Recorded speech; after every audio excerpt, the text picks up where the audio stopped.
Hi friends, welcome back to Telugu tutorials. ముందటి క్లాస్లో వచ్చి మనం పెన్ టూల్ వరకు అయితే ప్రాక్టికల్స్ చూస్తున్నాము. ఓకే, పెన్ టూల్ మెయిన్గా మీకు ఆల్రెడీ చెప్పుకున్నాను. పెన్ టూల్ ఎంత బాగా ప్రాక్టీస్ చేస్తే అంత మీకు ఫోటోషాప్ మీద గ్రిప్ అయితే వస్తుంది అనమాట వర్క్ చేయడానికి. అలాగే నెక్స్ట్ టూల్స్ వచ్చేసేసి చూడండి, కామన్గా ఇది టైప్ టూల్ అంటే టెక్స్ట్ తీసుకుంటాము, జస్ట్ క్లిక్ చేస్తాము, మీకు ఏదైతే కావాలి అనుకుంటామో జస్ట్ దాన్ని మనం టైప్ చేస్తాం అనమాట.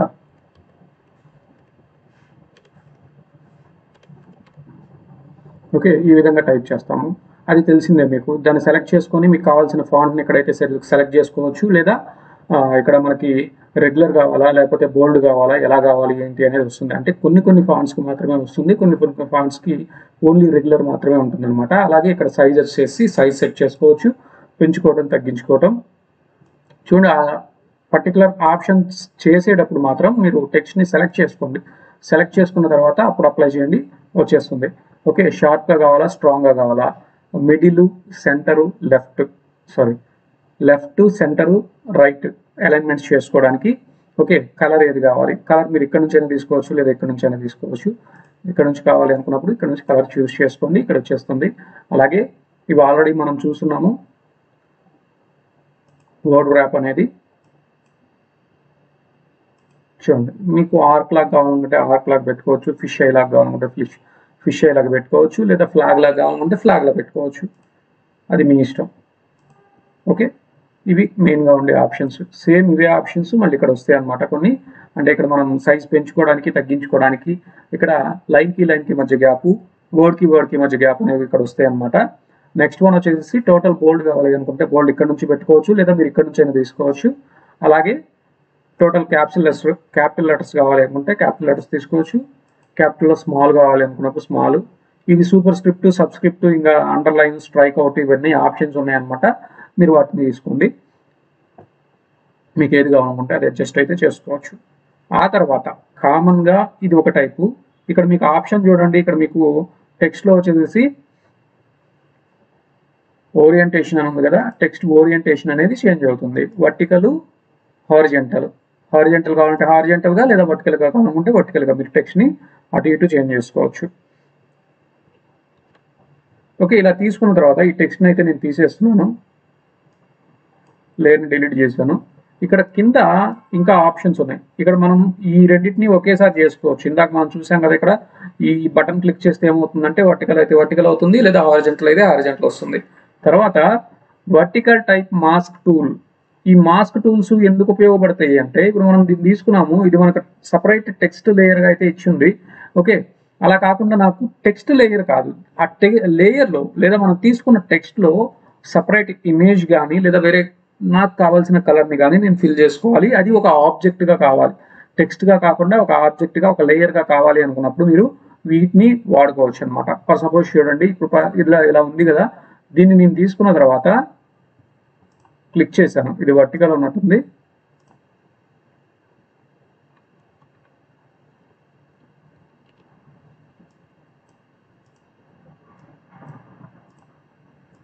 ఓకే, క్లిక్ చేసిన తర్వాత ఇక్కడ నేను తెలుగు అని పేస్ట్ చేస్తున్నాను. పేస్ట్ చేసిన తర్వాత చూడండి, అందులో మీకు ఒక రెడ్ కలర్ అనేది కనపడుతుంది అనమాట, మాస్క్ కలర్ అనేది.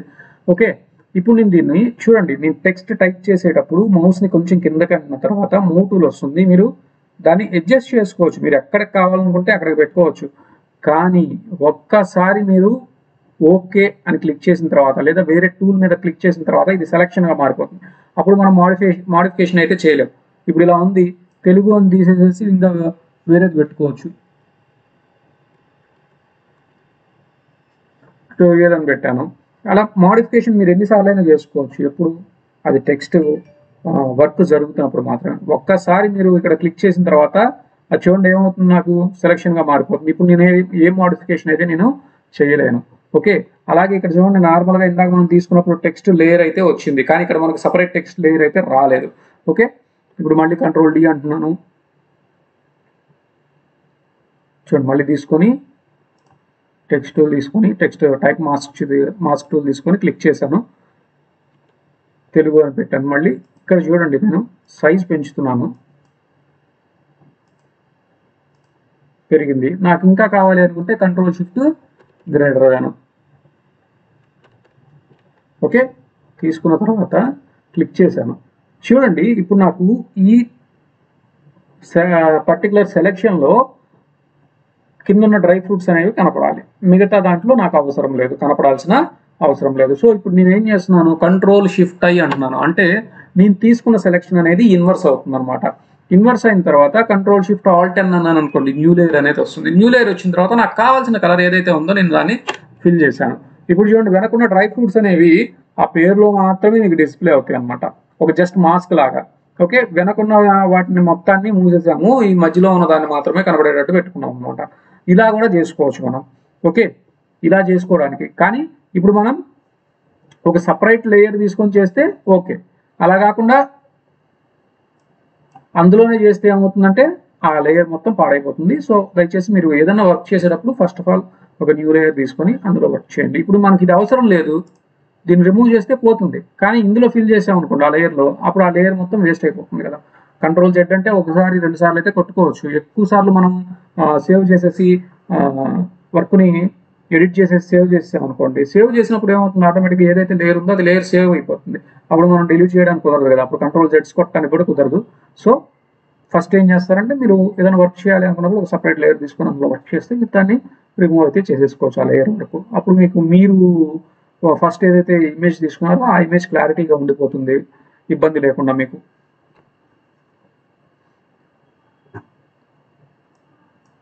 ఇది వచ్చేసి టెక్స్ట్కి సంబంధించింది అనమాట. అలాగే ఇది వచ్చేసి path selection tool. Path selection tool అంటే జస్ట్ మనం పెన్ టూల్తో పాత్ తీసుకుంటాం కదా, ఆ పాత్ని సెలెక్ట్ చేసుకోవడానికి అనమాట. ఇప్పుడు సపోజ్ ఇది ఉంది నాకు, దీన్ని నేను ఏం చేస్తున్నానంటే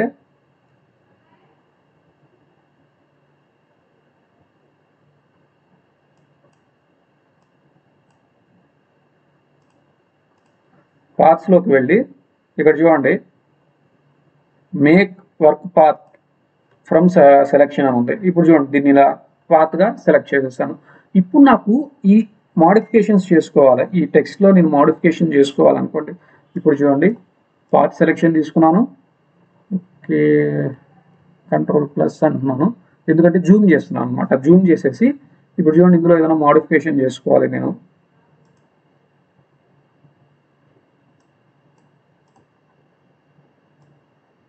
చూడండి అది క్లిక్ చేసిన తర్వాత ఇలాంటి మోడిఫికేషన్స్ ఏదన్నా కావాలి అనుకున్నప్పుడు మనం చేసుకోవచ్చు.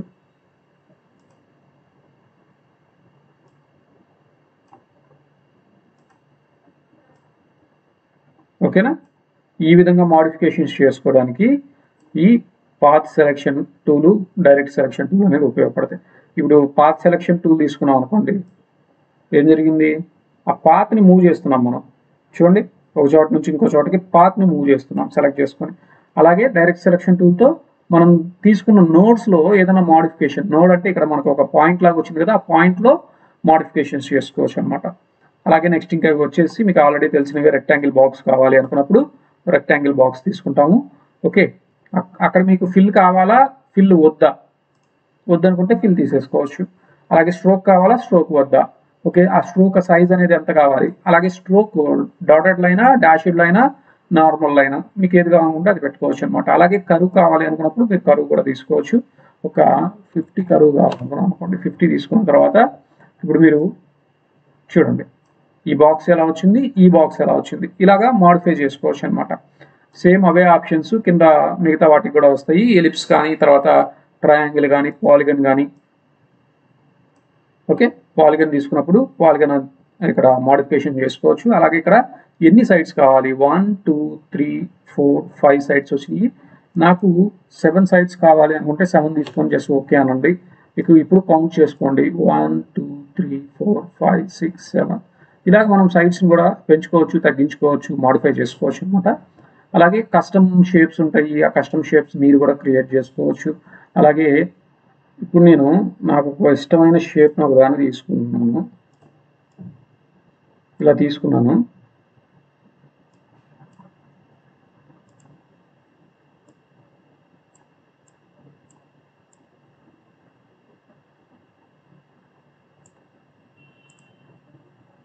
ఓకే, ఇలా చేసుకున్నాను అనమాట ఒక షేప్ ఇది. ఓకే, ఇప్పుడు దీన్ని నేను షేప్గా మార్చాలి అంటే ఎడిట్లోకి వెళ్ళి define custom shape.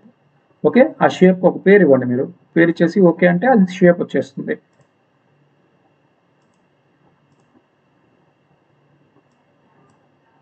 Custom shapes తీసుకొని ఈ కస్టమ్ షేప్స్లో మనం ఇదే కదా క్రియేట్ చేసింది, దాన్ని సెలెక్ట్ చేసుకొని ఇలా పెట్టేసుకోవచ్చు అనమాట, డిఫరెంట్గా పెట్టుకోవచ్చు. ఓకే,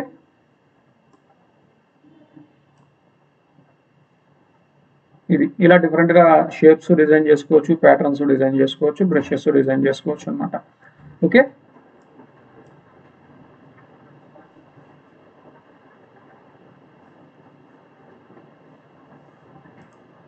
నెక్స్ట్ వన్ వచ్చేసేసి ఇవి హ్యాండ్ టూల్, తర్వాత రొటేషన్ టూల్ అనమాట. కామన్గా ఇవి మీకు హ్యాండ్ టూల్ ఏంటి అంటే మనం అటు ఇటు మూవ్ చేసుకోవడానికి. ఓకే, తర్వాత రొటేషన్ టూల్. ఓకే, మనం తీసుకున్న ఇమేజ్ని కానీ లేదా ఆబ్జెక్ట్ని కానీ రొటేట్ చేసుకోవచ్చు. నెక్స్ట్ ఇది తెలిసిందే మీకు, జూమ్ టూల్. ఓకే ఓకే, ఇవి టోటల్ టూల్స్ అనమాట ఇవి. ఓకే, ఈ టూల్స్ అని మీకు అర్థమైనాయి అని అనుకుంటున్నాను. ప్రతిదీ ప్రాక్టికల్గా కూడా చూస్తున్నాము. ఒక్కొక్క దానికైతే కొన్నిటికి ప్రాక్టికల్స్ అంటే వాటిలో ఇంకా మనం ప్రాక్టికల్స్ చేసేదైతే ఏం లేదు, సో అందుకని అవి చెప్పలేదు. జస్ట్ ఇవి కూడా మీకు ఏంటి అంటే ఇలా ప్రాక్టీస్ చేసుకోవచ్చు, ఇలా ప్రాక్టీస్ చేసుకోవచ్చు అని చెప్పాను. ఇలానే చేయాలనే రూల్ ఏం లేదు. మీ అవసరానికి తగ్గట్టు అక్కడ ఉన్న ప్రతి టూల్ని మీరు వాడుకొని మీ అవసరానికి తగ్గట్టు ఇమేజ్ని క్రియేట్ చేసుకోవచ్చు. ఓకే, ఇవి టోటల్ టూల్స్ అనమాట. ఓకే, ఈ టూల్స్ అన్నిటినీ కలిపి ఒక ఫుల్ లెంత్ వీడియో అయితే పెడతాను అన్ని టూల్స్కి సంబంధించిన ప్రాక్టికల్స్తో. ఓకే, అలాగే ఈ వీడియో అయితే మీకు నచ్చిందని అనుకుంటున్నాను. మీకు గనక ఏదైనా డౌట్స్ ఉంటే కామెంట్స్లో తప్పకుండా అడగండి, నేను క్లారిఫై చేస్తాను. ఓకే ఫ్రెండ్స్, ఇది ఈరోజు క్లాసు. మరో క్లాస్లో మళ్ళీ మనం కలుసుకుందాం. Till then keep smiling. జై హింద్.